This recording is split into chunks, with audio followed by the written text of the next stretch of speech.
धर्मांतर का होतं? फक्त पैशासाठी, फक्त लालसेसाठी, की आपण स्वतः काहीतरी गमावलं आहे? खरी समस्या अज्ञान, अज्ञानात आहे.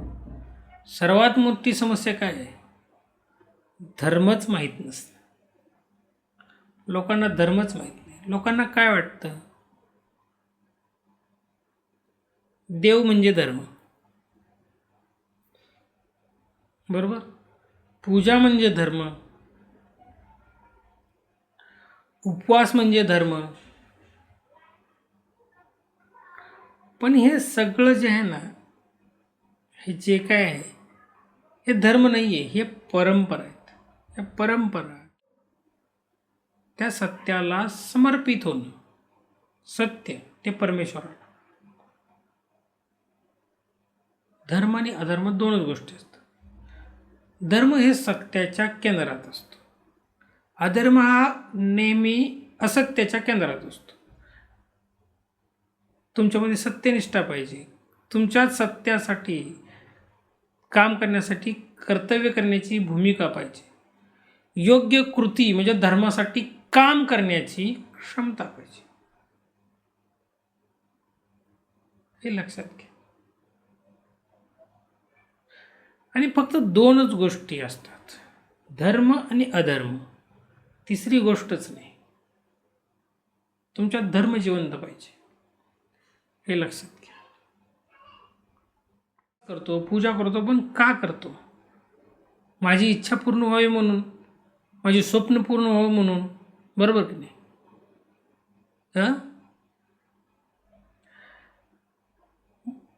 मला फायदा झाला पाहिजे, बरोबर का नाही? आपला धंदा व्हावा म्हणून लोक अगरबत्त्या सुद्धा लावतात देवांना. याला भक्ती म्हणतात का? याला भक्ती म्हणतात? नाही, याला व्यवहार म्हणतात. याला भक्ती थोडीच म्हणणार. याला व्यवहार म्हणतात, याला भक्ती नाही म्हणत. खरी भक्ती काय आहे? म्हणजे खरी भक्ती नक्की काय आहे?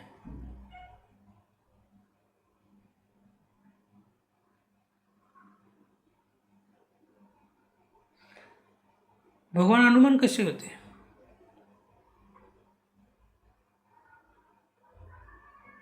निडर,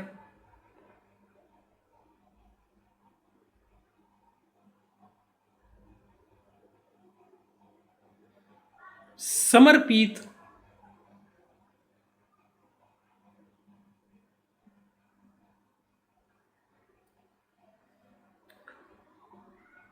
कृतिशील,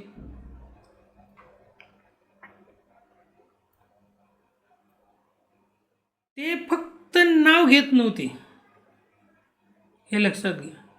ते लढत होते, बरोबर?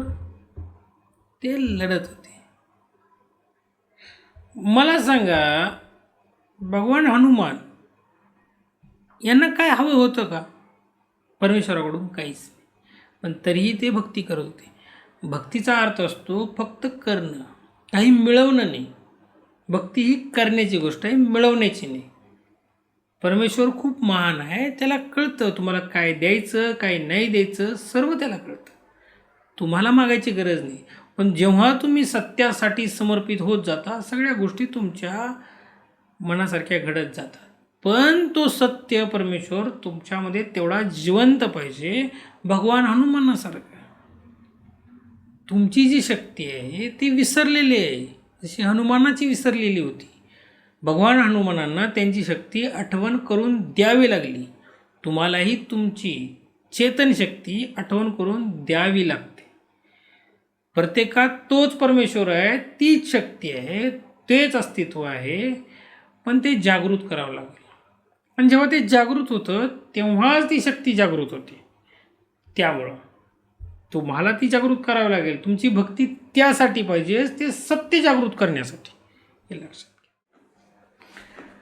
कारण आम्ही काय केलं, आपली जी लोक आहेत ना, त्यांना कर्मकांडात अडकवलं आणि त्यांच्या मेंदूला विचार करणंच बंद करून टाकलं आणि ते स्वतःची शक्ती विसरले, हे लक्षात घ्या. खरोखर विसरले. त्यांना वाटतं की पूजा करून सगळं काही आपल्या मनासारखं होईल. आणि मग काय होतं माहिती आहे का, कुणी येऊन त्यांना प्रभावित करू लागलं. हे लक्षात घ्या. हे लोक कर्मकांडात अडकल्यामुळं चमत्काराच्या पाठीमागलेले अनेक प्रकारच्या पूजा करतात स्वार्थ पूर्ण करण्यासाठी. अरे असं नाही होत. स्वतःचे स्वार्थ पूर्ण करण्यासाठी हजारो पूजा करूनही काय होत. पण नाही, यांना परमेश्वर नको आहे. यांना यांचे स्वार्थच पूर्ण करायचे. त्यामुळे जास्त गडबड होती. आणि यांना कुणी येऊन प्रभावित करून जातं ना, तेव्हा गडबड होते आणि तेव्हा धर्मांतरण होतं. हे लक्षात घ्या. जेव्हा माणूस ना गोंधळलेला असतो ना, तेव्हा तो जास्त कमजोर असतो. हे लक्षात घ्या. दिशाहीन असतो. त्यावेळेस तो कुठेही जाऊ शकतो. हे लक्षात घ्या. त्याला कोणीही प्रभावित करून आपल्या पाल्यामध्ये घेऊ शकतो. त्याला सत्य माहीत नसतं. त्यामुळं खूप गडबड होते. आता याचा उपाय काय आहे? उपाय खूप स्पष्ट आहे. तुम्हाला स्वतःलाच धर्म समजावा लागेल. तुम्हाला कोण सांगणार धर्म म्हणजे काय? फक्त ऐकू नका, समजा. भगवद्गीता वाचा, फक्त वाचू नका, समजून घ्या. त्याचा अर्थ समजा.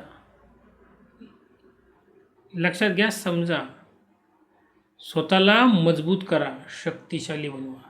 मानसिक आणि शारीरिक दोन्ही गोष्टी महत्त्वाच्या आहेत. स्वतःला प्रश्न विचारायला शिका. आंधळे बनून फॉलो करू नका कोणालाही. हे लक्षात घ्या. लक्षात ठेवा, धर्म सोडला जात नाही, धर्म विसरला जातो. आणि जेव्हा विसरतो तेव्हा माणूस भरकटतो. लक्षात घ्या, जेव्हा जेव्हा तुम्ही धर्म सोडाल तेव्हा तेव्हा तो अधर्म पकडल्याशिवाय राहत नाही.